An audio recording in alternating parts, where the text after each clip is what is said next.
est sur le stand de Exotech. Nathan Sauger, merci d'être avec nous. Vous êtes ingénieur système chez Exotech et Exotech, ça fait la deuxième année consécutive que vous êtes à la Coupe de robotique, que vous êtes partenaire de cet événement. Alors pourquoi revenir encore cette année et sûrement les années suivantes? Déjà, les deux cofondateurs d'Exotech ont participé à cette Coupe de France de robotique étant plus jeunes. Donc c'est vraiment une vocation d'entreprise de perpétuer cette aide à construire de nouveaux robots et à évoluer la robotique, que ça soit dans le domaine associatif et puis après dans l'entreprise.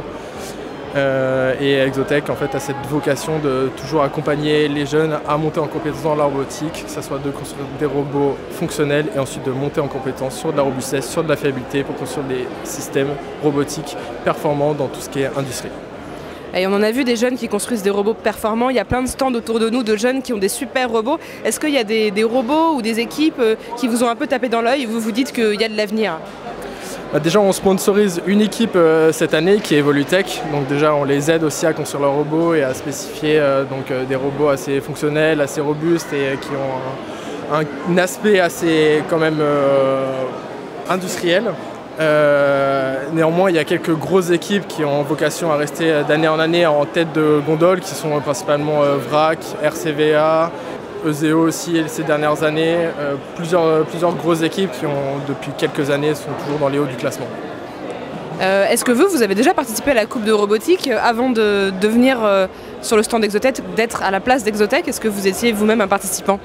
Oui, tout à fait. En fait, j'ai été de base dans le club Robo EZEO ces dernières années et donc on a eu un partenariat avec Exotech. C'est grâce un peu à ce partenariat que maintenant je suis chez Exotech et que je me plais fortement. Donc ça me fait plaisir de revoir les anciens collègues qui sont là, travailler avec toute la volonté du monde à corriger les problèmes qu'ils ont pour essayer de donner les meilleurs matchs possibles et pour essayer d'atteindre les phases finales.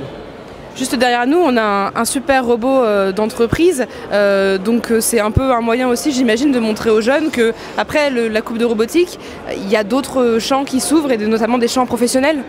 Tout à fait, ouais, c'est vraiment une suite. Donc ça, c'est notre système de base qui est ce qu'on appelle le Skypod System. Et donc c'est vraiment une forme vraiment très évoluée de ce qu'on peut faire ici en Coupe de robotique, avec un aspect tourné plus vers la logistique que le côté jeu. Et on va prendre donc ce robot-là et le mettre dans des gros systèmes de stockage, dans des grosses entrepôts logistiques pour fiabiliser, pour amener des colis d'un point A à un point B, pour faire de la préparation de commandes, pour vraiment tout type de clients destinés à la logistique. Donc quelque chose de super concret. Si vous deviez résumer cet événement, la Coupe de France de robotique, la Coupe d'Europe aussi, il y a Eurobot et puis la Coupe Junior, ça fait beaucoup d'événements d'un coup, mais si... Et la Coupe Senior qui a été mise en place cette année. Tout à fait, avec les légendes, on continue d'évoluer dans l'événement. Si vous deviez le résumer à des gens qui ne connaissent pas, en 3 mots, allez, 3 mots, qu'est-ce que vous choisiriez comme mot pour donner un petit peu envie de venir et pour raconter ce que c'est à ceux qui ne connaissent pas? Je dirais que c'est vraiment un événement de passionnés, mais qui est ouvert et accessible vraiment à tout le monde. Où vraiment on vient faire découvrir la robotique, que ce soit Coupe Junior, on commence dès le collège à en faire, à découvrir ce que c'est, à faire bouger un robot et ensuite à venir monter en compétences, à gagner en autonomie sur le robot, à devenir intégrer des systèmes de plus en plus performants pour arriver jusqu'à des process quasi industriels et arriver à terme potentiellement sur de l'industrie comme on a là. Donc on peut retenir passionné, curieux et évolution? Exactement. Super, merci beaucoup pour cette superbe présentation d'Exotech. Merci beaucoup.